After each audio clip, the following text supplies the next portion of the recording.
right, people, let me know when you can hear me clearly.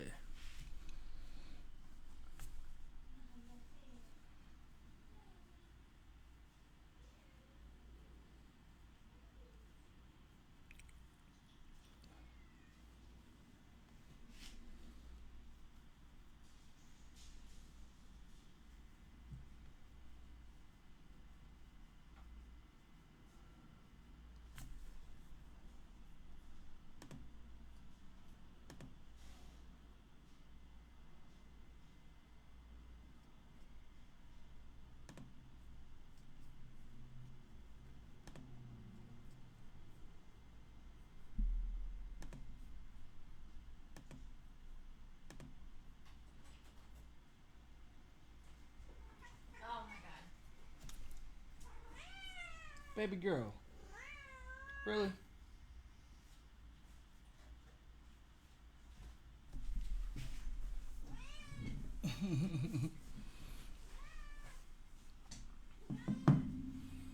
Y'all, I'm telling you, my cats are needy. They haven't seen me in about a week, like 4 or 5 days though. That probably explains it. Let me know when you can hear me.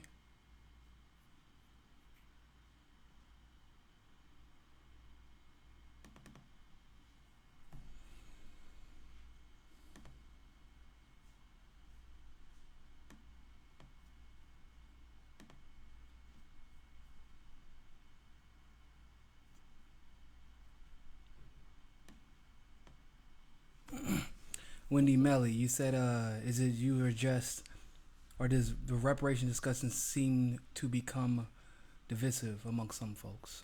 It isn't just the reparations conversation. But yeah, it becomes divisive because of the way we're conditioned to view reparations. To be honest with you, I think there's a lot of miseducation that's been put out. Of course, that's on purpose. But also, like I said, it's just pure conditioning. It's interesting to me that the debate about Israel, no matter what side of the fence you're on, right? Whether you're against the apartheid state that is Israel, those conversations are about whether or not human rights, violations take place. Whether or not Palestine does have a right to live as a sovereign nation, right? Nobody really argues whether or not the Jewish people deserve reparations because it's kind of been in agreement. Um, we all agree that the Holocaust is horrible. We all agree that the Jewish people, obviously, that are alive right now living in Israel, many of them we know for a fact aren't descendants of Holocaust victims. However, that doesn't mean that they do not feel the remnants of the ripple effects, if you will, of the Holocaust and the devastation that it caused and the displacement that it caused. People who may have lived in Germany or Poland for generations, hundreds of years, 50 to 100, or in Germany it could be even longer than that. So, hundreds of years were displaced, and nobody really debates whether or not they deserve reparations. Even with Native Americans, nobody really debates. It's not a divisive issue to talk about Native American reparations for Native Americans. It's really not. However, when we talk about reparations for Black people, like basically anything else, affirmative action or otherwise, I think that that conversation gets co-opted. It's been co-opted and it's been turned into something divisive. And it's kind of sad to see because we've seen this over and over and over again. But, it's not surprising to me. I don't get surprised by it anymore.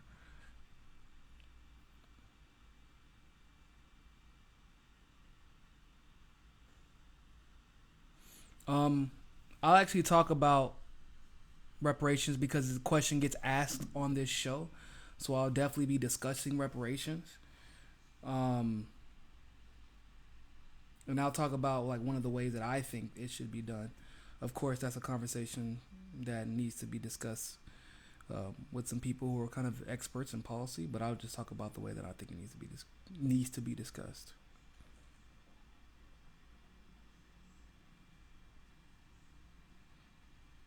We're gonna give it about 2 more minutes.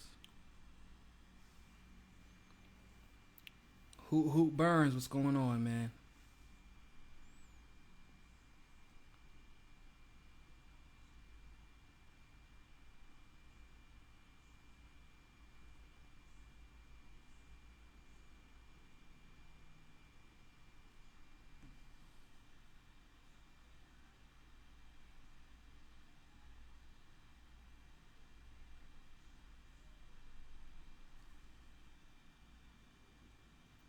Please share this. It's gonna be a good video.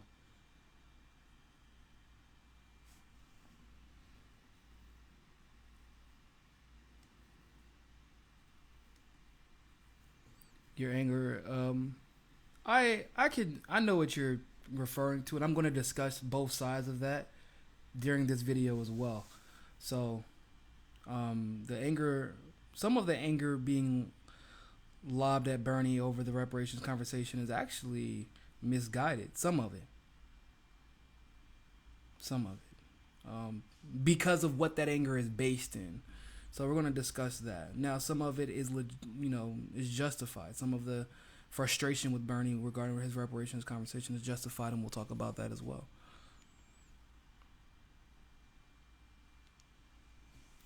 Kari, let's go UNC. That's what I'm talking about. Tar Heel Nation.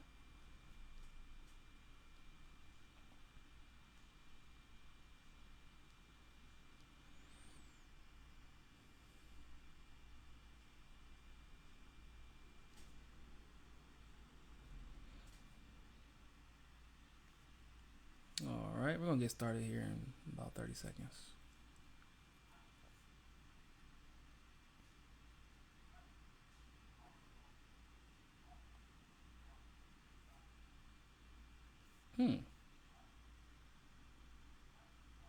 I just noticed an alert did not go out when I went live.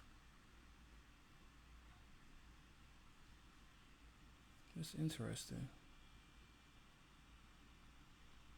So yeah, you're going to have to share this because an alert did not go out when I went live. So please share this video. All right, what's going on, everybody? Thank you all so much for tuning into this live stream segment of Mikase Sukase. And of course, I am, as always, your humble host, Niko House. Today, we're going to be trying something new. It's something that I haven't done on a live stream in, I think, ever. I haven't done it, but you've seen, obviously, a few other YouTubers do it. And you've seen, especially Fiorella and Craig from the Convo Couch on the MCSC network do it this way. But I wanted to try it because I really, really wanted to talk about this interview. I watched the interview of Bernie Sanders on The Breakfast Club, and I found it compelling. I found it compelling for a lot of different ways. I think that the questions that were asked of Bernie were fair. I think that even though I didn't agree with some of the line of questioning, it's not like they kept cutting him off when he was asked, when he was asked a particular question, whether it be about 2016, whether it be about reparations. They let him finish. And he did a great job handling himself in an interview that I think will absolutely reach a lot of people. I mean, the video came out this morning. It's already at I think almost 400,000 views. So if there is any technical difficulties, if there is any, let me know. I would appreciate you letting me know in advance. So I'm going to be paying attention to the group chat a lot because this is the first time that I've done this. So please bear with me while we're doing this. So we're going to play the interview from start to finish, and I'm going to give my commentary along the way. And I think that like I said, I think that the line of questioning was fair, and I think that you all probably agree. But there are some things that he says that I want to emphasize and kind of break down. And then there is the conversation about reparations, which I'm sure a lot of you are probably here to listen to. So, yeah, let's go ahead and... Oh, before I get started on that, just want to let everybody know that we do have a new goal on Patreon. If you have not donated yet, we are trying to basically hit our goal of 500 patrons. You can help us hit that goal by donating as little as $1 or donating as much as $100. We have people who have done both.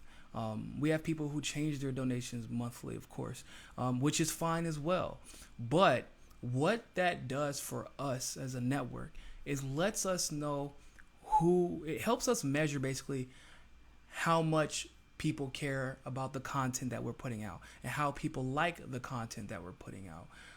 If they not, they may not like everything we say, but they like the content. It helps us kind of understand what we need to be focused on, what people are coming back for, things like that. And so if we hit a goal of 500 patrons within the next couple of months, we're at 170 right now, I believe. So we're a little bit under halfway there. That lets us know that we're putting out content that you all are enjoying and that you're finding useful in your daily lives, and that's the content that we're going to want to continue to put out. So please help us reach that goal of 500 patrons. You can do so by clicking on the link in the description below or going to www.patreon.com/Mikasa Sukasa. So we're going to go ahead and get started.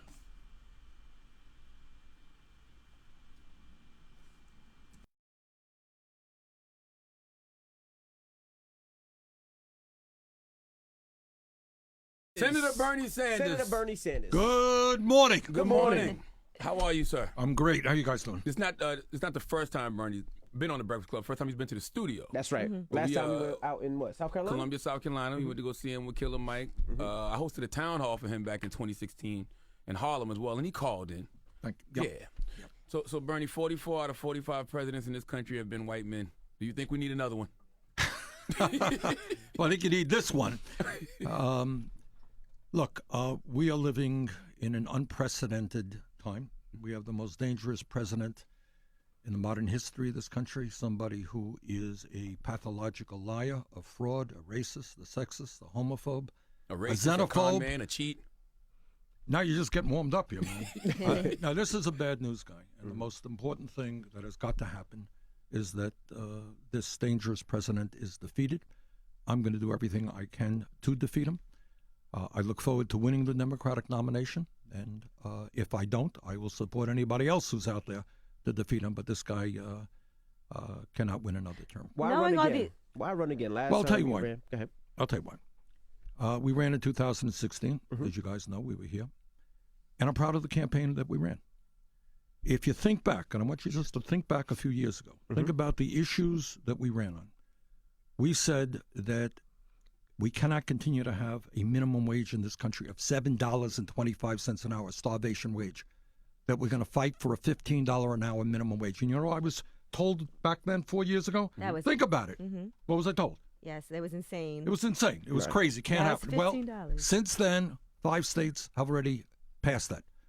I was told that the United States has got to join every other major country on earth and guarantee health care to all people as a right through a Medicare for all single-payer program. Once again, Bernie, you're crazy. Can't be done. Today, a strong majority of the American people understand that it is insane that we have 30 million people who have no health insurance, more who are underinsured, and that we pay the highest prices in the world for prescription drugs. Okay? We're making progress on that. Got more than 100 co-sponsors in the House. So, I think it's really important that he addresses these issues or these narratives, if you will. When people say, "Why are you running again?"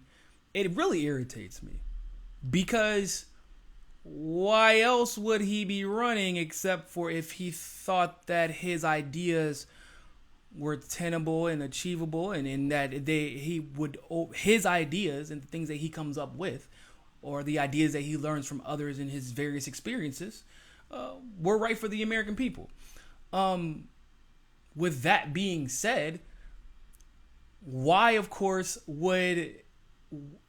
I not run if I just saw the Democratic Party is out to just try to adopt my entire platform? Right? Now, I get why they asked that question. I don't expect them to know all the ins and outs of politics and the way these narratives take a life of their own. or in the case of the Democratic Party, they don't take on a life of their own. They're completely and totally manufactured. But the narrative, right, that he shouldn't run again because he's moved the Democratic Party left is a silly one. Because the idea that his original policies that are being adopted by the Democratic Party last election was that they weren't tenable. They weren't tenable. Remember, Medicare for all is crazy. Nobody would do such a thing. Nobody wants that. Nobody wants taxes raised, et cetera, et cetera, et cetera. That was a lie. We found out that was a lie. Turns out most of the country wanted Medicare for all. They just had to be told that was even an option. So that worked out, right? Just his policies in general have just been overwhelmingly popular.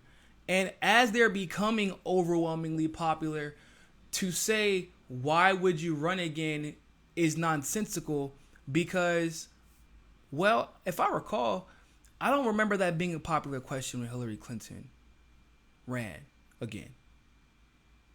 But they're asking Bernie because, well, I would assume this is an assumption completely and totally.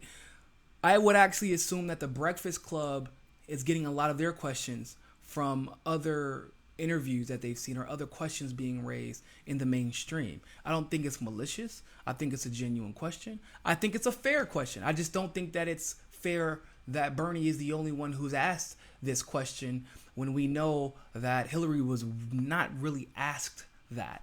And if she ran right now, people would probably not, well, maybe now, because it's the third time. And she took a huge L. So, but yeah, if I knew all my ideas got adopted, I'm feeling healthy. I'm feeling virile. I have all these organizations and all these politicians on my side. I have the name recognition I didn't have before. And so does my policies. Of course I'm going to run again. I think it's a simple answer. But once again, it's a fair question. And I like the way that Bernie answered it, focusing on the issues and the reality of where people stand on his policies today versus what the perception of where they stood on his policies in the 2016 election. Medicare for all will have 15 or 16 in the Senate, making progress. I was told that it was crazy to talk about making public colleges and universities tuition free so that every kid in this country has the right to go to college regardless of his or her income. Well, ain't such a crazy idea now. Cities, states are beginning to move in that direction. So to answer your question, we made progress in 2016 in taking on all of the big money interest in this country, taking on Wall Street and the insurance companies and the drug companies. We made progress. Obviously, we have a long, long way to go, and I want to complete the political revolution that we began. What will you do differently, though, this time? What will hopefully ensure that you get to that point? Good point. I have been criticized. My 2016 campaign, remember that campaign? We started like with 4 people. My wife Jane is here. She was one of them. 4 people around our kitchen table. And then the campaign grew, and we took on the whole establishment. We ended up winning 22 states and 13 million votes. This time we're starting from a very different position. We were criticized for being too male. That was a correct criticism. Too white. That was a correct criticism. That is going to change. We'll have a much more diverse campaign. We've already announced our co-chairs. I think many of you know Nina Turner. Nina Turner. Mm-hmm. Love Nina Turner. You should love Nina Turner. Nina Nina worked with me in 2016. We started an organization after the campaign. It's called Our Revolution.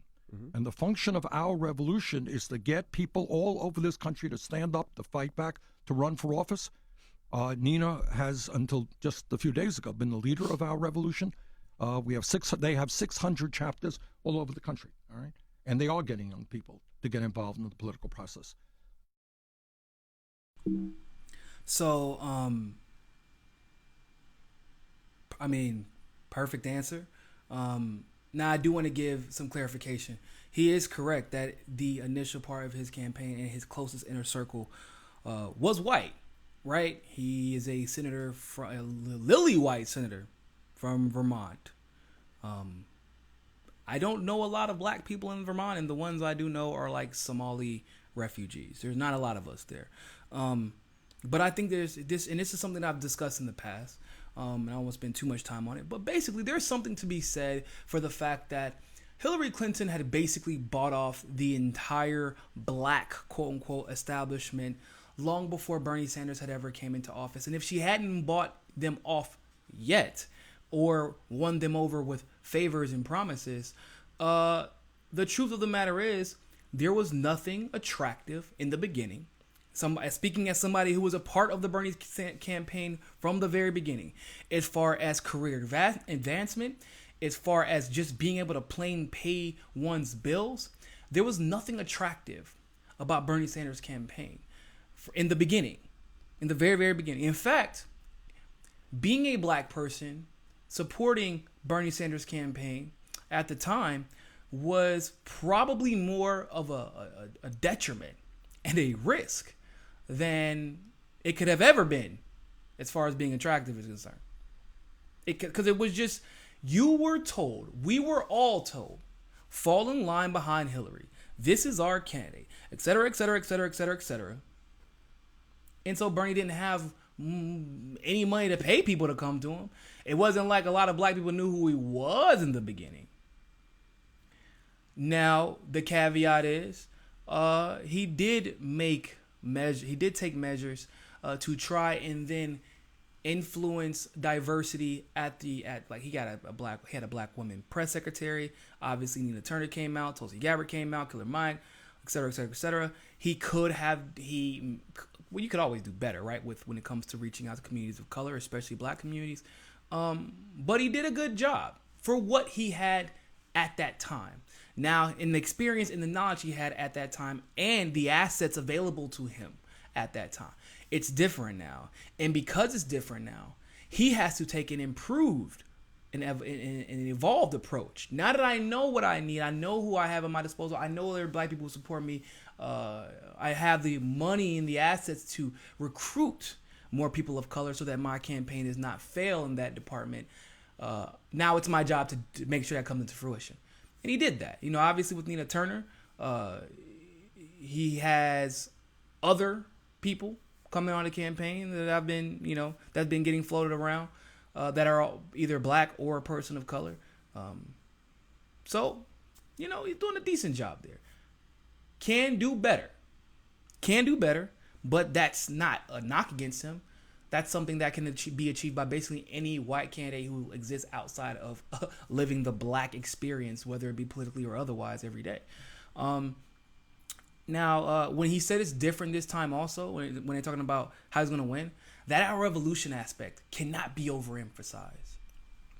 The way that Hillary Clinton had started campaigning 7 years before the Democratic primary election was by basically soliciting the services of super PACs to help her launder money, to buy people off, and to win the favors of some politicians across the country. Obviously, she also had the nonprofit of the Clinton Foundation, which was basically being used illegally, but those super PACs were huge. It allowed her to build an infrastructure that was based off of her success. It was symbiotic with her success. But their actions could be, if necessary, legally or otherwise, separate from everything she does. So she doesn't have to monitor them. She doesn't have to personally hire for them. But she does have a stake in how successful those super PACs were, whether it be the Hillary Victory Fund or Priorities USA is another example of that. Bernie Sanders did the same thing with our revolution, except for he did it in a more legitimate way. And he had good intentions with doing it. He got the people to basically run for office and have an infrastructure of support behind them. Nina Turner did a fantastic job running that institution, and they found a lot of success thus far. And all that success is now translating into not only a national level support for Bernie Sanders, not only a state level support for Bernie Sanders, but a municipal level of support for Bernie Sanders as well, because they always say all politics is local. So that cannot be overstated enough how ingenious it was to help found our revolution, knowing that it would be paying dividends going into the 2020 election. Ro Khanna, you may know. Ro is one of the outstanding members of the Congress. Carmen Yolene Cruz, the mayor of San Juan, Puerto Rico, is one of our co-chairs. Ben Cohen of Ben & Jerry's. So we have a diverse group of co-chairs. We're going to be announcing. We have Faz Shakir, who is the first Muslim ever to be the campaign manager. What about your press secretary? They said he's an illegal immigrant. She's She's an illegal immigrant. Well, she's protected under DACA right now. Yeah, we'll have DACA people, but we'll announce some other people pretty soon. It's going to be a diverse campaign staff, and this is a promise. This is maybe my first campaign promise. You ready? Mm-hmm. Mm-hmm. All right. You know, when you look at Trump's cabinet, it looks kind of white and kind of old, right? Kind of. Absolutely. Kind of. It's like a cabinet of mayonnaise. Okay. Our cabinet will look. Okay, I don't know if y'all caught that. It might have went by. But Charlemagne just said that Trump's administration looks like a cabinet of mayonnaise. Yo. It's a cabinet of mayonnaise and Ben Carson, basically. Like America. In terms of women and men and racial diversity. That's the promise. Now, Senator Sanders, a lot of people say you didn't really lose the Democratic nomination. It got stolen from you the first time around. Do you believe it got stolen from you? Well, let's just say this. Let's just say that the DNC, the Democratic National Committee, was not overly sympathetic to our candidacy. Let's just say that they represented the establishment. We took on the establishment. Let's just say that before the first vote was cast in the 2016 primary election in a caucus in Iowa, my opponent, Secretary Clinton, had 500 superdelegates lined up before the first vote was cast. Yeah. Okay? All right. Over the last couple of years, we worked hard on some of those issues. There will no longer be superdelegates voting on the first ballot at the convention, which means that now delegates will actually represent the people in their states, and there will not be a lot of powerful insiders having undue influence. So if the fight is fixed, because they look at you, they don't look at you as a real Democrat. So if the fight is fixed and they don't want you as the nominee, you think it could happen again in 2020? You think they will do that to you again? I'll tell you, look, let's be clear. Last time in 2016, we took on the establishment. Mm-hmm. All right, I had a handful of members of the House. I had no governors, no big city mayors, nothing. And we won 22 states, all right? This is what I understand, and the essence of what this campaign is about, is not only winning the nomination. Let's say you win the nomination. Do you think you're going to have health care for all? What do you think the insurance companies are going to do? What do you think the drug companies are going to do? You know how much money they have? Yeah. They have unlimited sums of money because they make billions and billions of dollars in profit while people can't afford their medicine, while people can't afford to go to the doctor. You got Wall Street a few blocks away from. So before I let him continue there, I want to say that I'm glad that they asked the question, how are you going to be cheated? Because, and I should say, by the way, Charlemagne has done a fantastic job of being very upfront about how he felt 2016 went down. He felt that it was crooked. He felt that Bernie was slighted. And he is the only celebrity who's voiced this, but I feel like he's the only celebrity who has had him back on to the show to say, look, bruh, I ain't the only one who feel this way, but you didn't really lose. You got to talk about that. And we know who cheated you. Therefore, you need to address how it's different. And so him asking that and basically forcing Bernie to say, look, man, the DNC is not on our team. And basically letting us know that he still understands that is a big deal for me personally. And I know it's a big deal to a lot of people who have been inquiring as to whether or not Bernie Sanders is ever going to acknowledge the fact that the DNC did in fact cheat him. Now, obviously, Bernie tends to be, he does mince words. He's a little bit nice when he's trying. I mean, can you blame him? There's a contingent where they can basically say you're not a Democrat, therefore you're not going to be able to run. I get it. I understand why he doesn't rage against the DNC machine, if you will, rhetorically. But he was very clear. Look, we know they weren't sympathetic. We know they were using the super delegates to cheat. We know they tipped the scales in the favor of Hillary Clinton and the establishment. And he makes sure to let everybody else know that he still personally considers the Democrats, or the DNC specifically, the establishment wing of the left, which I really couldn't be more. I could obviously, if he wanted to rage against the machine, I'd be happy with it. But I find that answer sufficient, and it lets us know that he acknowledges that he was cheated and that he is taking measures and steps to make sure that it doesn't happen again. And as you will hear as we continue the video, he also goes on to say why it's important that we can't just stop fighting. Like, we can't say, oh, we're being cheated, we don't have the leverage, and therefore we shouldn't fight. He goes on to explain why it's important that we continue to fight, even when we know the scales are being tipped in the favor of the establishment. Yeah, right? Mm-hmm. You got 6 banks that own 54, that have assets equivalent to 54% of the GDP of the United States of America. 6 banks, all right? When we tell the wealthy and the powerful they're going to have to start paying their fair share of taxes, you may have read recently, companies like Amazon made $11 billion in profit. You know how much they paid in taxes? 0. They get all You kinds got of it, tax man. breaks. No, actually, they got a rebate. Yeah, they got money back. Yeah. Okay, all right. That's crazy. So how do you take these guys on? The only way you take them on is with a mass movement, grassroots movement. This is what the civil rights movement was about. It's what the labor movement was about. The women's movement was about. The gay movement was about. And I'm very proud. We've been in this campaign now for, 6 or 7 days. We got 1 million people signed up in every state in this country who are prepared to stand up and fight back. Now, you mentioned all those things, but, the question is always how. It seems like politicians, they say what everybody wants to hear. Free tuition, lower taxes, legalizing marijuana. But what's the plan? How are we going to have? I don't free say tuition? lower taxes. Oh, okay. Well, how are we going to have free tuition? I'll tell you how. Are we going to do, health care for all? Good. How are we going to implement those plans? Excellent question. Fair enough. Right now, in terms of health care, we are spending almost twice as much per capita as any other major country on earth.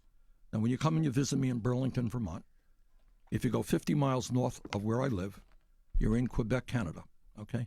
They guarantee in Canada health care. Do you know how much it costs? You got, God forbid, somebody comes down with cancer, right?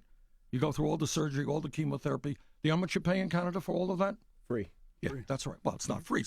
It's paid for right the same way we pay for public education. Mm-hmm. Correct. You don't come out with a nickel bill. I think that's the right thing to be. I agree. Okay. So you asked me how we pay for it.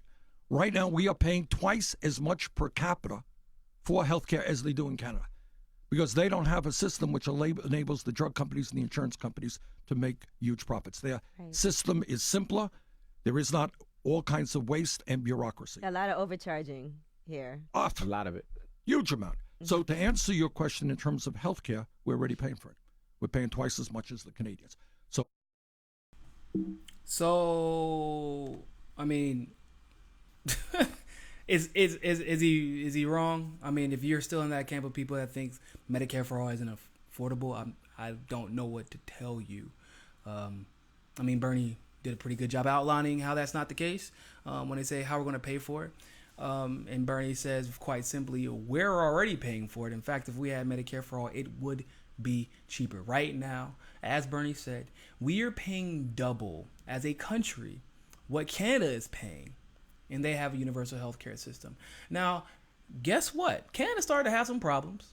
And guess where those problems started? Because the pharmaceutical industry started lobbying their way into Canada's government and started introducing more privatization of their healthcare system. Wasn't maybe 10 to 15%, but the problems started coming because privatization of healthcare was completely and totally inefficient, and it still is. It's not good. We're wasting every day. People's premiums are going up every day. People's deductibles are going up every day. If you raise taxes, Yeah, I don't. When I read his tax plan last, the tax plan actually didn't include any increases on the lower middle class or below. It was only on the upper middle class, and I don't even think it was that much on the upper middle class. Barely, maybe 2-3% more. And making sure that the uber rich pay their fair share. And just with those taxes, we would be able to pay for our Medicare for All system.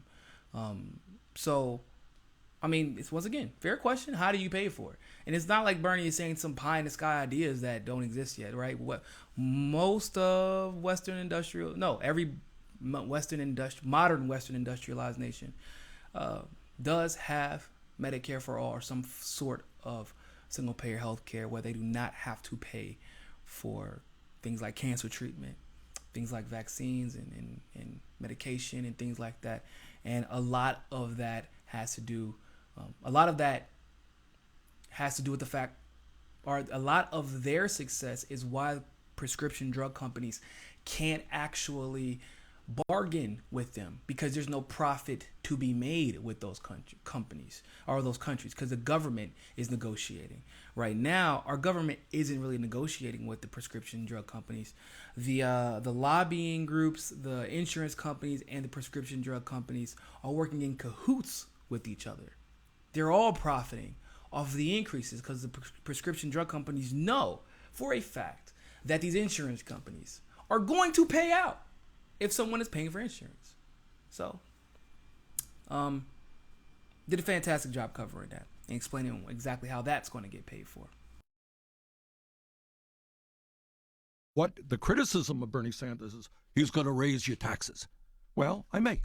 That's right. But you know what I'm doing? I'm doing away with all of your private health insurance premiums. All right, I don't know how you guys work it, where you get your health care from. Mm-hmm. Somebody is paying for it. Somebody's paying Blue Cross or United Health. All right, that's gone. We're paying it for ourselves, yeah. You're paying it for yourself. Mm-hmm. You're paying, if you're an average family of four in this country, you're paying $28,000 a year. Mm-hmm. And that cost is going to go up. So we can't afford the present system. That's why we're going to move to Medicare for all. That's how we're going to pay for it. You ask about public colleges and universities. Roughly speaking, it's about $900 billion over a 10-year period. That's a lot of money. Not quite as much as Trump gave in tax breaks to the top 1% and large. Oh my God, I'm so glad he said that. When people complain about how untenable these things are, or how unaffordable these things are, like the Ben Shapiros of the world, the Dave Rubins of the world, they say Medicare for all is pie in the sky and all that nonsense. But Trump gave hundreds of billions of dollars in tax breaks, in addition to the breaks that they were receiving, which they had way too many tax breaks before, and now there's even more tax breaks. No, not a Ben Shapiro, not a Candace Owens, or Charlie Kirk, Dave Rubin, Fox News, all these people who say that the Green New Deal, Medicare for all, free public college tuition, they say all this stuff is untenable. But tax breaks, almost $1 trillion in tax breaks, it's perfectly fine. It's different. That's really, yeah, makes perfect sense. So I'm glad he brought that up. Let's continue. Private corporations. All right. So we're going to tax. We have a speculation tax on Wall Street that would in fact pay for that. So to answer your question, all right, that's a fair question. Right now, we have more wealth and income inequality than any major country on earth. Now, I know we don't talk about this very much as a media. Am I right? Right. You can turn on CBS today. Ain't going to be on the CBS. You got 3 people owning more wealth than the bottom half of America.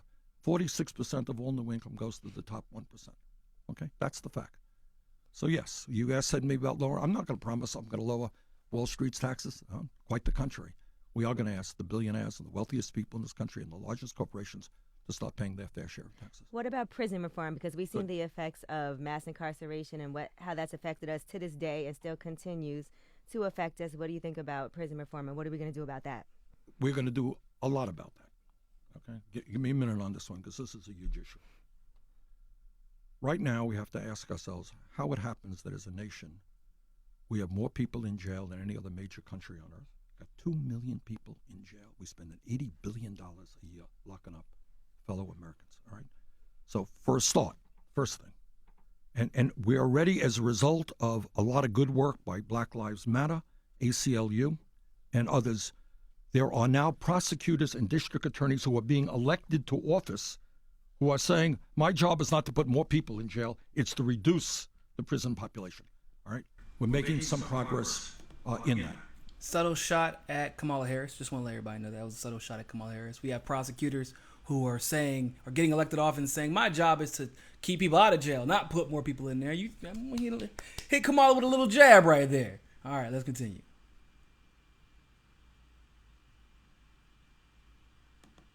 We have got to invest in children and our kids. We've got to invest in education rather than in more jails and incarceration. Los Angeles, they want to spend billions of dollars on more jails. Wrong.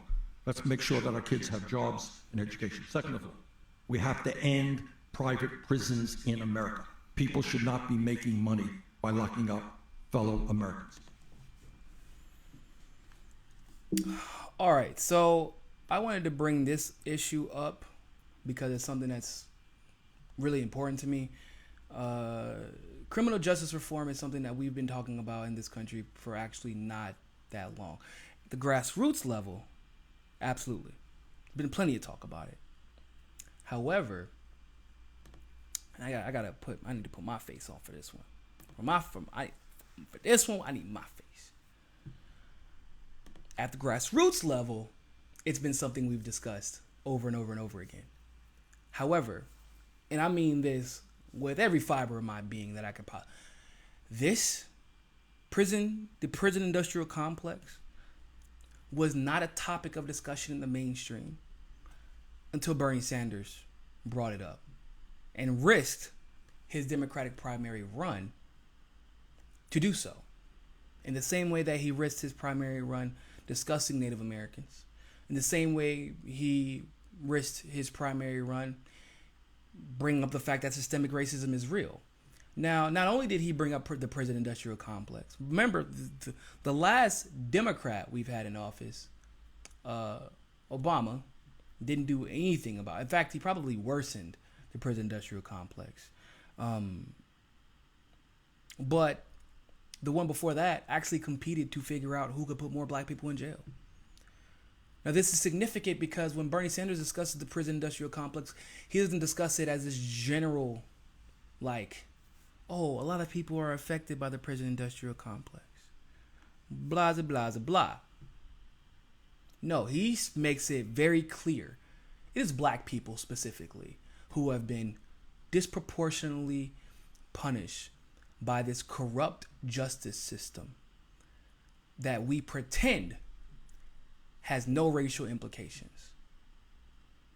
I witnessed that. I saw that speech before barely anyone knew who he was. I saw him discussing these issues, pissing off a crowd full of white people.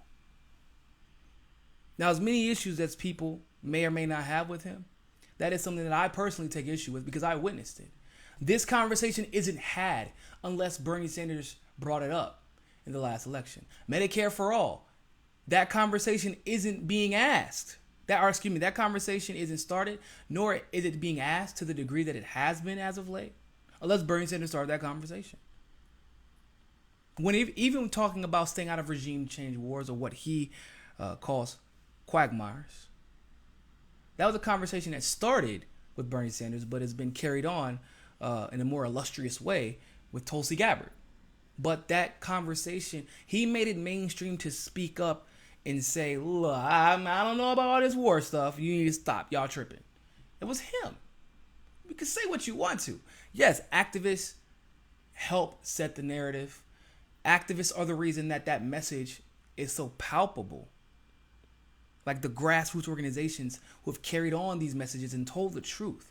But Bernie Sanders took his senatorial prowess into the presidential election as a United States senator and said, I know that other people who are in my position are going to tell you one thing, but I'm here to tell you the truth. That's all lies. Medicare for all is tenable. Proxy wars and regime change is bad for this country and others. And systemic racism is wrong. Prison industrial complex affects black people disproportionately, et cetera, et cetera, et cetera. So I just want to go ahead and clarify that. before we get started, or before we finish up, I'm going to stop the video about when he talks about reparations. That's where I'm going to stop at, because that's kind of the most important parts of the video. So we got a little bit longer, and then we'll go ahead and get into the reparations conversation. I know that's what a lot of y'all are here for, rightfully so. Let's continue. I'm proud that during my campaign in 2016, we talked about the insanity of having at federal level marijuana at the same level treated the same way as heroin. Okay, so we talked about decriminalizing marijuana, legalizing marijuana, and that's beginning to happen around this country.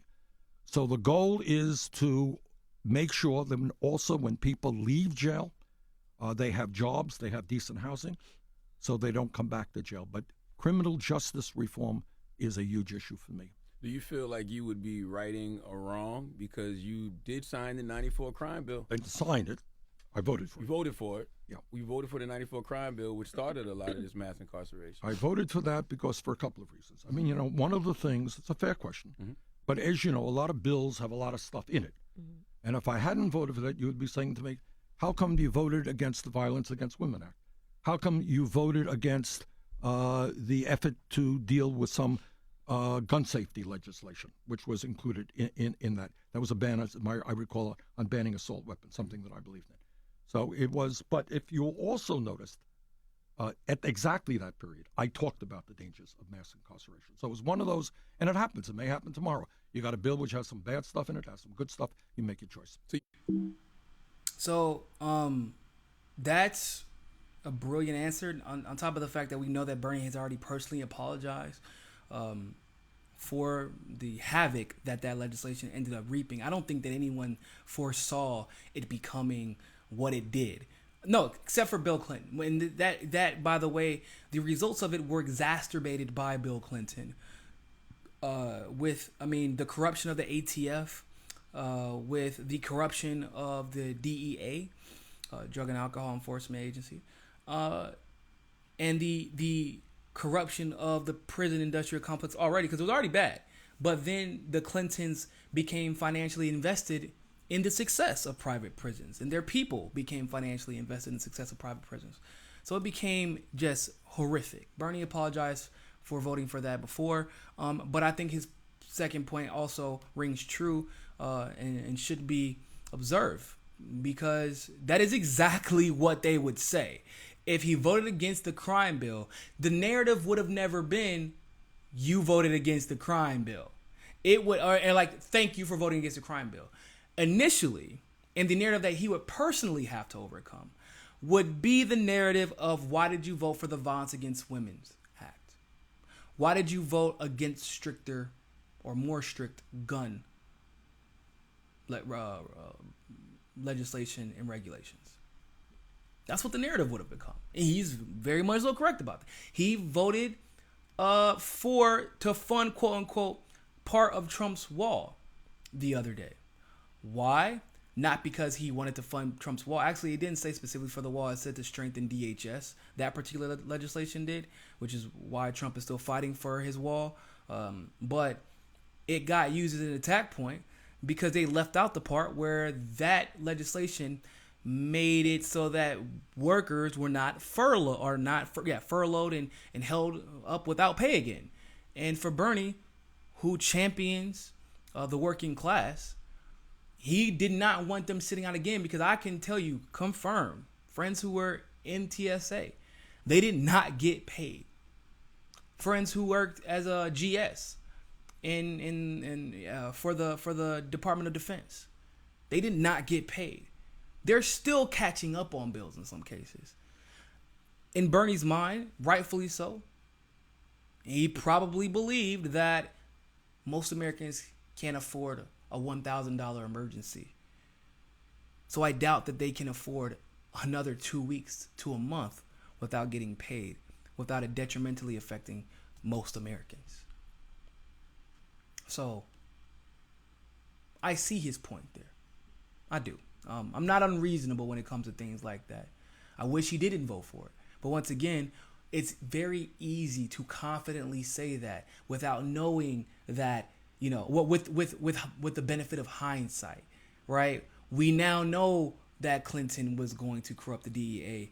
We now know that he fired and replaced every U.S. attorney who wasn't loyal to him and his cause. We now know that he corrupted the ATF and that Hillary Clinton and Bill Clinton were profiting off of the private prison industrial complex. We know all these things now and like what the results of that bill were. But when he voted, he thought, and that was once again before the super predator conversation, he thought they were just simply being tough on crime. What ended up happening was they were only being tough on black people who committed certain crimes, and it went from being tough on crime to a drug war, which, once again, I don't think anyone initially expected. Not, some people were astute and they knew, but a lot of us didn't. So, I feel like you'd be right in the wrong. Yeah, absolutely. Look, this is an issue we've got to deal with. Mm-hmm. Too many lives are being destroyed. Hundreds of thousands of people get criminal records. You know why? Because they have smoked marijuana. They got caught with marijuana. That's insane. And as you know, this is a racial issue in the sense that if I think blacks and whites do marijuana at about equal time, blacks get arrested a hell of a lot more. And what we also want to do, and some communities are beginning to do this, is expunge the records of people who are arrested for marijuana. I believe in that very strongly. And I see you talked the other day about your tax returns. Why are people so into your tax returns, and why haven't you released it? I know you said your wife does your taxes, and she hasn't necessarily got to it yet. First of all, haven't you released it yet, and why are people so into your tax returns? That's a good question, because it's a gotcha kind of question. We will release them. I mean, the answer is they will be. We're a normal family, and I'm a senator, but in 10 years, somebody said to you, can you tomorrow get your 10 years of tax returns? Not so easy. So we're doing it, and it will come out very soon. And it will not be any great shocks. I don't have any investments in Russia. Mm-hmm. There is not a Sanders Tower in Moscow that we're working on. Nothing in Saudi Arabia. It'll be mostly a Senate salary. And I wrote a book, made some money on the book. You'll see that there. But I mean, that's why you can't drag your feet on it, because that's what they gave Trump flack for. Yeah, but believe me, we ain't Trump, and we'll be out. Yeah. That last part of that conversation regarding the tax returns is exactly why that it's even a conversation right now amongst Democrats. Now, in case you're just not joining in to the debate as far as the presidential nomination is concerned, the conversation about Trump's tax returns became an issue because of the whole 8 bankruptcy thing, and the claims that he was like, I did everything I could to escape paying federal taxes, which honestly wasn't really that. He's a billionaire. It's kind of what you'd expect. Now, a lot of the narratives, just like Russiagate, right, that were associated with Trump, they then tried to associate with Bernie Sanders. They say that, I haven't released my tax return, or you haven't released your tax returns. Actually, for the year that he ran for president, he did release his tax returns. He did. But the narrative of quote-unquote tax returns is only an issue because of Donald Trump, and also the fact that DNC, while they were giving him billions of dollars in free coverage, made it a big issue with Donald Trump. Once again, interestingly enough, the whole point of tax returns is to expose inappropriate connections that you may have, or conflicts of interest that you or your family may have. What's a conflict of interest that you would expect a Hillary Clinton to have, for example? The Clinton Foundation. Funny enough, we didn't even need tax returns to expose that fact. But, nonetheless, if we went back 10 years for Clinton's tax returns, sweet baby Jesus, first of all, you already know what that would look like. Now, that was never made a big deal, and I remember distinctively Bernie Sanders saying, it's fine. Release the transcript. If I release my tax returns right now, that wasn't really a requisite before, but whatever. I'll release my tax returns right now after my wife gets done with them, the moment you decide to release your Wall Street speeches. Now, I don't think that she ever volunteered to release those speeches. However, they were released. And they were far worse than Bernie Sanders' little $300,000 a year tax returns. But that conversation is a goalpost mover. Once again, given the lack of political background of all three of these people interviewing Bernie Sanders, I don't expect them to know that is what did Bernie said just a second ago. It's just like a gotcha thing. They think that they got me because I'm not going to show 10 years of my tax returns without a reason, because there's a process, and he's older too. So this is Bernie. I go on taxact.com. He ain't using TurboTax. This is Bernie Sanders, 77 years old. He ain't using TurboTax. I don't even know if he's using H&R Block, to be honest with you. 10 years of tax returns is a 1 or 2 day effort if you're spending all of your time focusing on just that. But once again, it's only something, in my opinion, that has been a question that has only been asked, that I've heard. Maybe Kamala or Amy Klobuchar or even Cory Booker has been asked this. I haven't heard it asked to them. It's only a question that's been asked to Bernie Sanders, because of the tacit association of tax returns to Donald Trump and the Democratic establishment making an attempt to associate Bernie Sanders loosely or otherwise to Donald Trump by mentioning these tax returns in the same breath. Like, Bernie, come on. And once again, Charlemagne brings this up at the end of that particular clip, saying, hey, I mean, this is what they're trying to get Trump on. And he's doing it in a friendly way. Like, he's like, hey, man, I don't want them to try to hold this over your head or hold it against you. But once again, that's the biggest clue of the whole thing. Oh, they're using this against Trump. Are you really, as a populist, are you really going to try to compare Bernie Sanders and Donald Trump? Like, their tax returns, their employment history, the legitimacy of their income? Are you really going to try to compare the two? The man who admits that he bankrupted 8 businesses because he's a smart businessman, so he can keep all of his liquid assets and then fire everybody. All he did was lose some property, but he fires everybody else. Keeps his own personal credit and record clean, while losing millions in property and assets and causing the unemployment of another couple of thousand people every business that he opens. So let's continue. Now, does Bernie Sanders, this is a question that we've been asking of all Democrats, does Bernie Sanders have an agenda for black people? Absolutely. What is it? All right. Look, we start off, as I mentioned, with massive disparity in the general population. Mm-hmm. Very few have a lot. Most people have nothing. Then you got another form of disparity, which is a wealth disparity. All right. So right now, you have the white community, the average white family, owning 10 times more wealth than the average black family. You have a health disparity. Infant mortality rates in the black community, I think 2.5 times what they are in the white community. You got an education disparity. We talked about a criminal justice disparity, where African Americans are much more likely to be arrested and put in jail. Those are disparities that have got to be addressed. There is a friend of mine, Jim Clyburn of South Carolina. Yes, yeah. Sir. And Representative Clyburn came up with an idea, which I think we should build on. He called it 10-20-30, which says that you focus federal resources on those communities most in distress. And at the same time, you got to deal with institutional racism.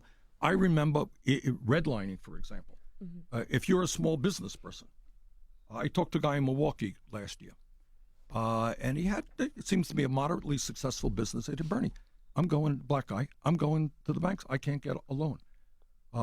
So we got to deal with racism and discrimination within the financial services committee, within the financial services industry. You got payday lenders. My God, unbelievable. You know what the interest rate for and they're ripping off on the most vulnerable and poorest people. So to answer your question, we do have an agenda. And it's an agenda that we will fight vigorously for. Yeah, that's why I would like to see what you said about the banks, I would like to see federal government put more support into the black banks. Absolutely. I feel like that could help black entrepreneurs. And not only black banks. Homeowners as well. Mm-hmm. And black homeowners, but black business in this sense. Correct. In this sense. Unemployment now is, quote unquote, relatively low. But you go to African American communities and the youth unemployment rate is still unbelievably high. And you tell me, please tell me, what happens if you're a kid who drops out of high school who has no money? You're probably going to turn into a life of crime. You got it. Yeah. What a waste. What a waste. So, we got to invest in those things. We'll invest in housing. A lot of people in the African-American community not making a lot of money, spending 50% of their income in housing, childcare. We got to change that. And, from the smallest things, from car insurance is more expensive in the African-American area. I know that. Daycare is more expensive a lot of times in the African-American area. But a lot of times we can't get loans. Like, they will not give African-American, black people, and minorities loans. We met with some African-American small business people in, I think, Las Vegas, Nevada. I just had to just say what they are saying. My brother he did end up getting it. Tried to get a car, a nice one. My brother's done very well for himself as far as building up his credit, being extremely responsible when it came to building up his credit. In fact, he stayed in the military solely for the reason of continuing to build up his credit so that he could buy a home of his own that he would eventually like to pass down to his son. My brother is relatively young. He's 28 now, 27, I believe he was when he bought the car. Now, luckily things work a little bit differently for military, which worked eventually in his favor.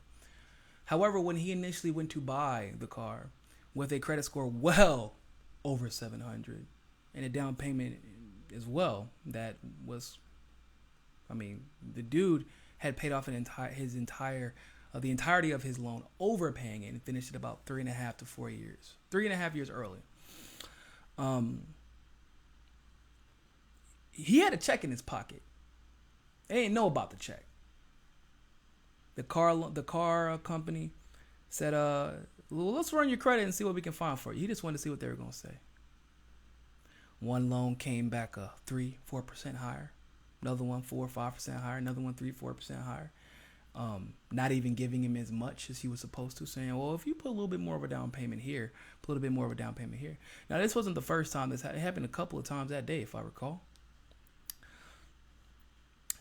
I'm not going to say what the check was in his pocket, but let's just say he went through a military credit union and his interest was almost cut in half before he walked in.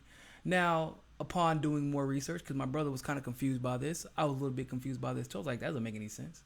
Why would theirs be so much different than yours? Because they don't, the military credit union sees him as a sailor or a service member. The other companies, the other loans, saw him, because you have to run your credit, right? Saw him as a black man. So they based their interest off of him being black, not him being a E6 sailor who had perfect credit, paid early for a lot of things, has always paid back his credit cards on time, and do research and find out that that's exactly what it was. That this is actually an epidemic.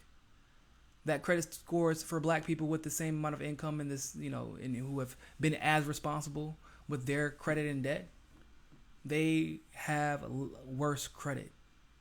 They qualify for less loans. Bernie Sanders talked about redlining. Those things are real problems. We're going to talk about why that's so important that he brought that up and the irony of him bringing it up in a second. But I just had to tell that little story, and that's a small story, but it's true. It's messed up, but it's so true.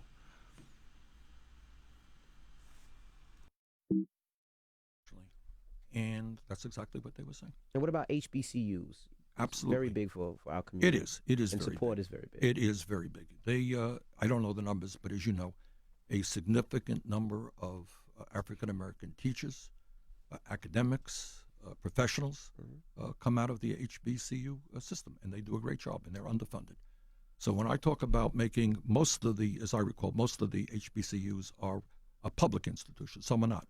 But we are going to pay a lot of attention to them. Now, why does it seem like this week you've been kind of dodging the reparations question? Senator Harris and Senator Warren have both kind of spoken out and said that they agree with some form of reparations. Well, what the question is, I'm not dodging the question. The question is, what do we mean by reparations? I mean, it seems to me a lot of people mean a lot of different things. To my mind, it means that we have to deal with the fact that there is enormous disparity between the black community and the white community, and that issue has got to be addressed. And I've indicated to you some of the ways that I think it should be addressed. Well, I think they mean some type of economic empowerment to the African descendants of slaves. But what does that mean, economic empowerment? I just talked about the fact that I would do my best to change the banking system to make sure that we end racism, that we pay attention to distressed communities, that people get the loans they need to make the investments they need. What about straight cash payouts? No. How much you want, Charlemagne? You agree with that? Why don't you agree with that? Well, first of all, you mean just a check to every African American? Yes. Well, then there's a check to every Native American who were nearly wiped out when the settlers first came here. I think the way we go forward is to build America together. There are distressed communities, white communities, there are distressed Latino communities. Right now, what you have is a government owned and controlled by big money interests who worries about Wall Street and the drug companies. We're going to change that. And we're going to pay attention to the needs of working families and low-income families in this country in a way that you have never seen. But this government has also systemically oppressed us in a way that they haven't oppressed other communities, through slavery, through segregation, now mass incarceration. And I think it should be something done specifically for African Americans. Well, and all of those issues, all right, we are going to deal with mass incarceration. And we're going to invest, I think at the end of the day, if we end the discrimination that exists in financial services, in healthcare, in education, if we guarantee healthcare to all people, if we, and we're working on a particular program, make sure that every person in this country has a job, because there's enough work to be done dealing with climate change, dealing with our crumbling infrastructure, I would suggest to you that not only the African American community, but every community will be a hell of a lot better off than they are today. Do you think Democrats really believe in reparations for African Americans, or is it just a good talking point for this campaign cycle? I don't want to, I don't want to speak for other people. Mm-hmm.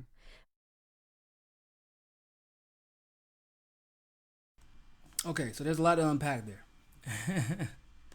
We're going to end right there. Or I'm going to end the video right there because that is the part I want to focus on the most, and the rest of it's kind of like all the other talking points that you've already grown accustomed to hearing him discuss. I don't like his answer. I understand where it's coming from. I think that he believes he's being genuine. I also believe that if there was a chance for us to have reparations, there is probably nobody else other than Tulsi Gabbard who would even think to sign a legislation about reparations into power or into fruition.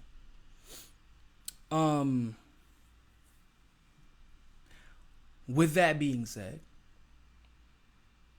I think that I don't know if you all, well, no, I know a lot of you are just not joining. In the beginning, someone said it seems that reparations have become a divisive issue. There's three reasons for that. The conditioning of American people, the same way that we were until very recently conditioned to believe that Jewish people unequivocally deserve not only reparations, but to have their apartheid state in Palestine. Until recently, that narrative was just automatic, right? It was socially constructed into the fabric of our society so that we would not debate, argue, or question what was happening in Israel, because it was obviously for military reasons.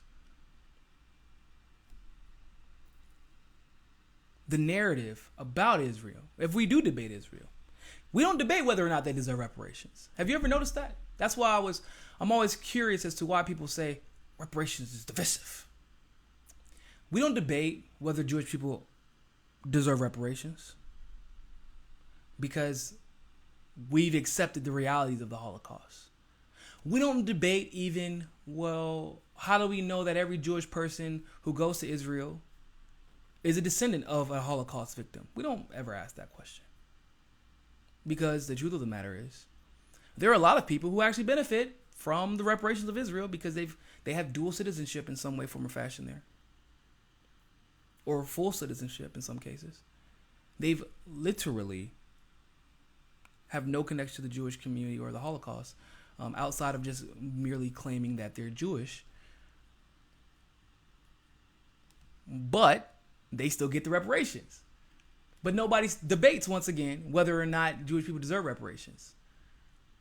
The debate is whether or not Israel should exist in its current form as an apartheid state, and whether or not there should be human rights violations tacked onto its leaders, which obviously there should be human rights violations. But that's a reasonable debate. Reparations, if you're like, well, should the Jewish people have been taken care of after what Germany did to them? Yeah, we think so. Germany's still paying for that. Much poorer country, by the way, the United States is.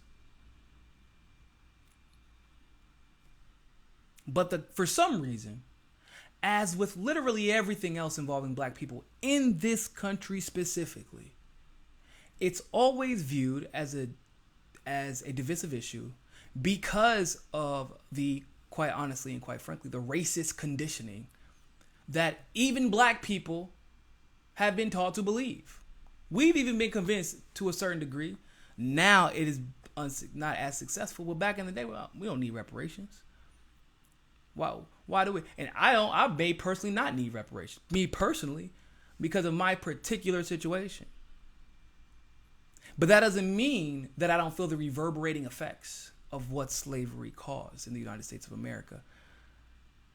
Now, although ADOS does stand for the American descendants of slaves, that doesn't mean that only people who are only descendants of slaves felt the effects of slavery. If you were a black person in this country, third, 3 or 4 generations ago, not even 4, 3 generations ago, hell, my mother, when she was born, if she attempted to drink out of a water fountain in the South, when my mom was born, I'm 30 years old, she would have been told to use the other water fountain. That's my mother, who was relatively young, just turned 50 years old. That's one generation. Generation before hers had it worse. Generation before that had it even worse. Bernie Sanders, ironically enough, discussed redlining and the impact that it had. So what he talks about is how we were held back and how it is stopping businesses from growing, which is a valid point. But what he's overlooking, which is the conversation that I think a lot of people are overlooking, once again, I'm not even going to fault him for it, because hopefully that conversation is something that I can have with the campaign at some point. What he's overlooking is the fact that, yeah, black people were held back by redlining, but because of that, there were scores of white people, their white counterparts, who were jumping ahead while we were kept stagnant. That's throughout history.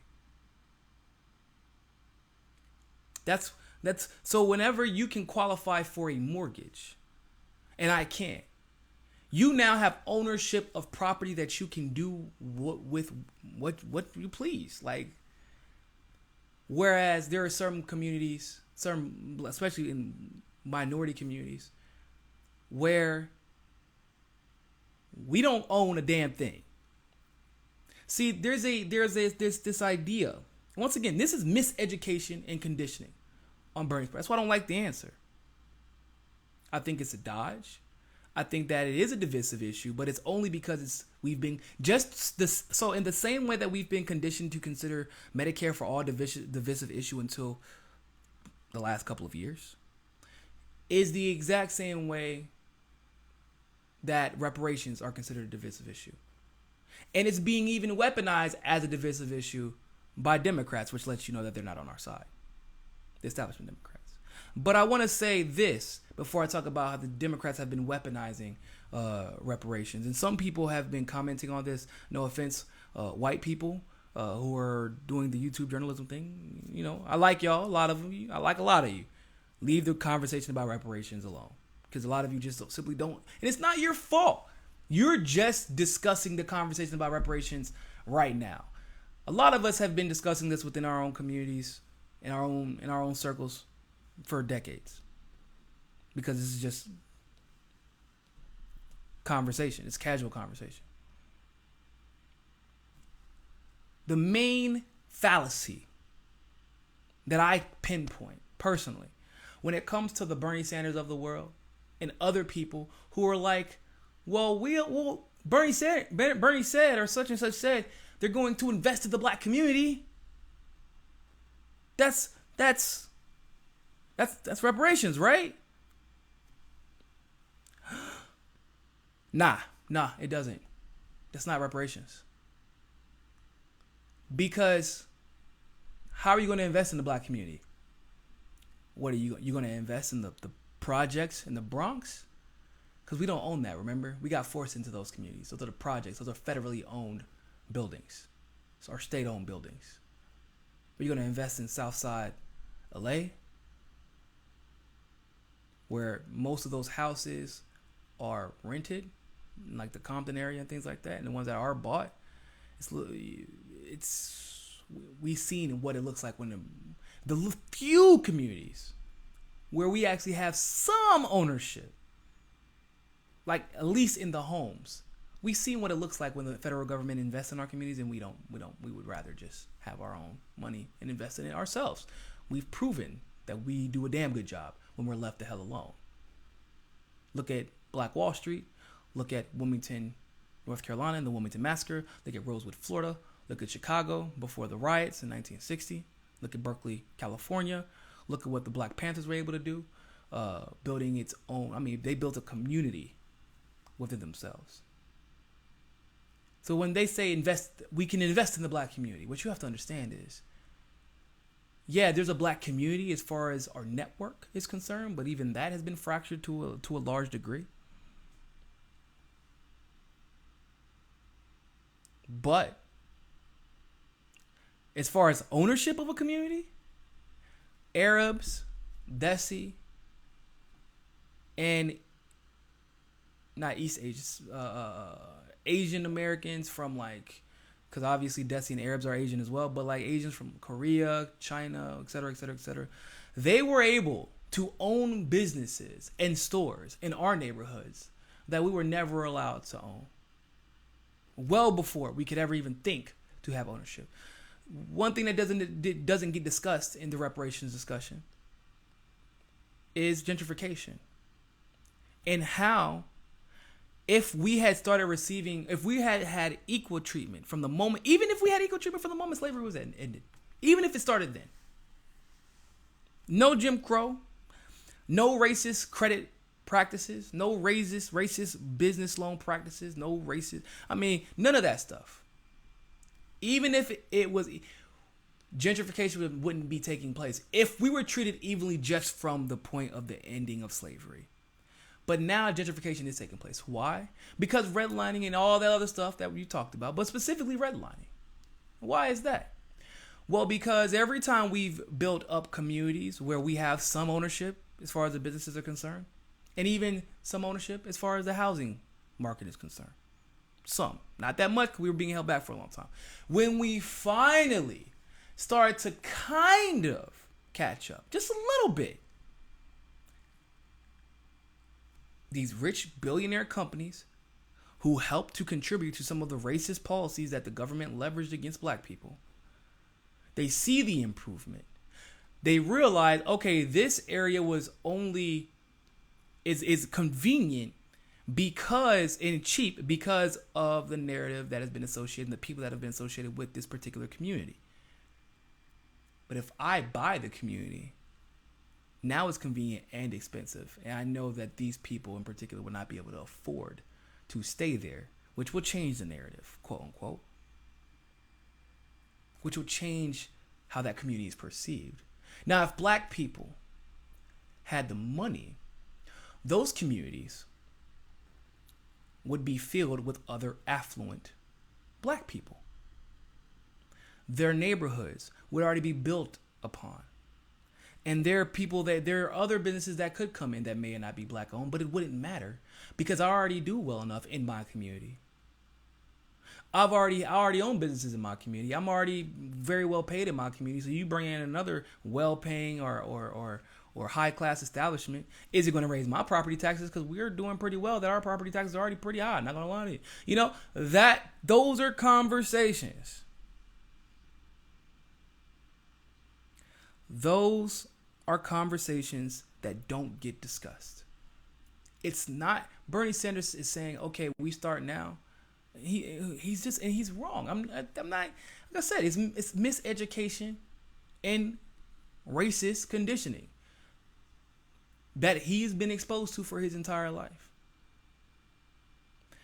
But it isn't just that we were held back, but conversely, a specific group of people were allowed to hyperachieve, be extremely successful off the backs of black people.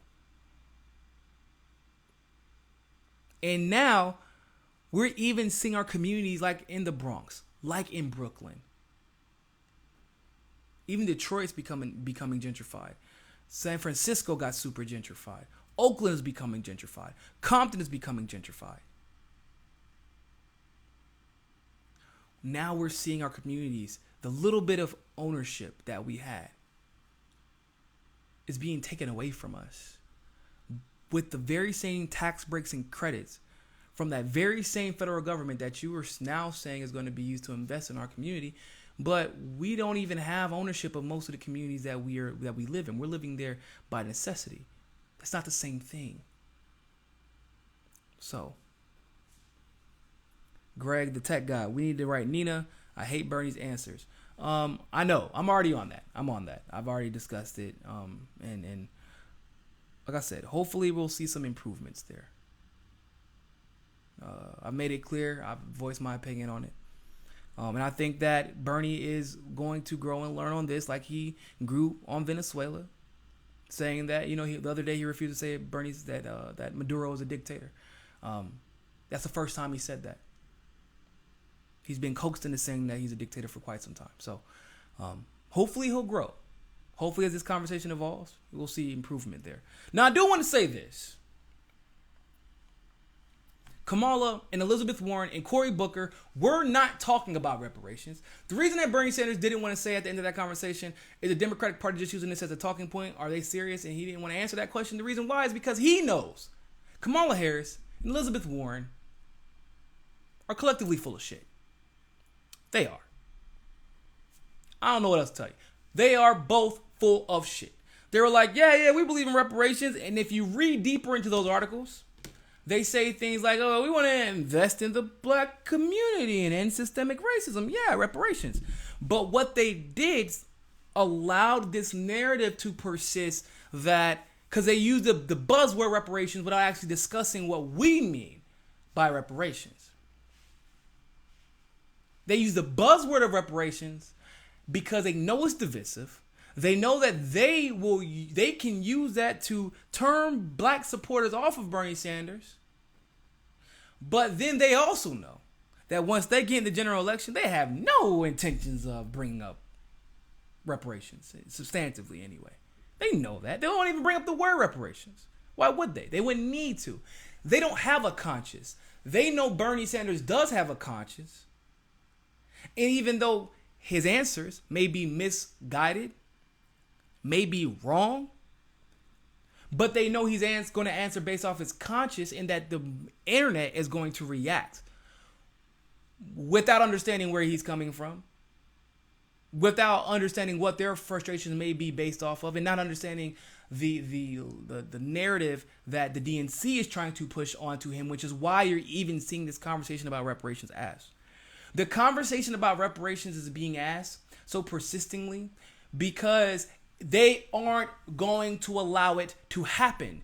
If reparations for black people were going to be a serious discussion in political debates in the House legislature and in the Senate, they would not be allowed to be discussed by the Democratic Party, nor would Kamala or Elizabeth Warren or Cory Booker ever be asked those questions.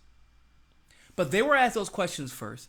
Then they could pivot, they could finagle, they could distract and misdirect, but still have the headline of reparations.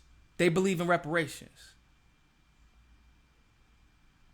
However, when Bernie Sanders is asked, he's not going to give you a nonsensical buzzword answer. He's going to give you the answer that he feels is best based off of the situation that he feels is presented to him.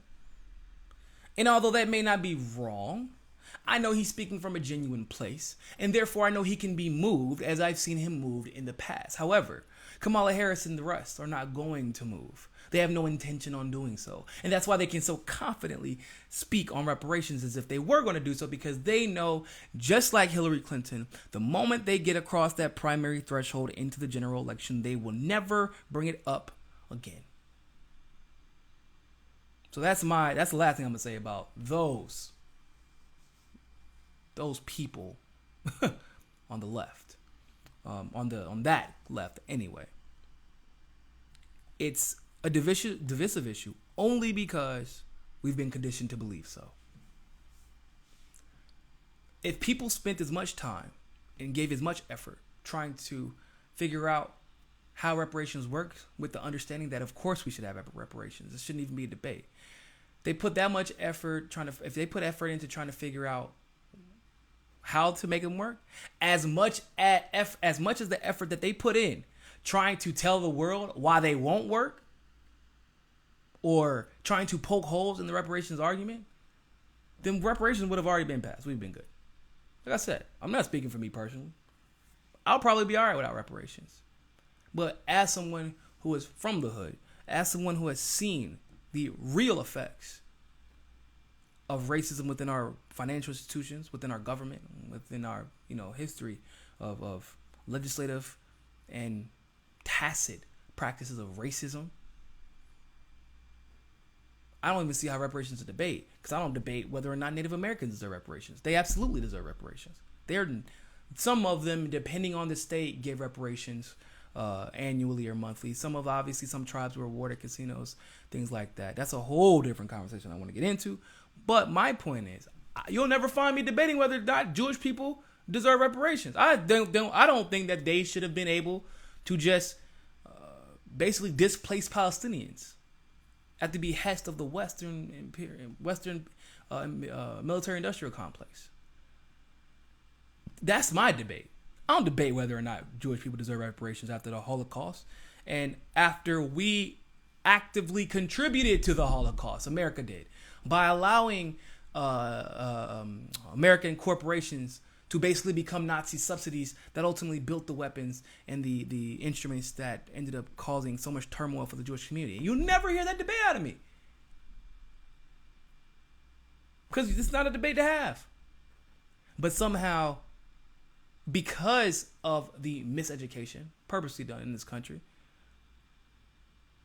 like so many other type of there's a lot of issues that we're uneducated on, that the country as a whole is uneducated on.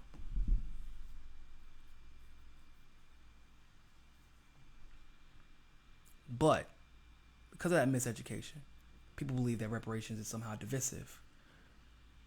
But when do you learn? In high school, you don't learn about redlining.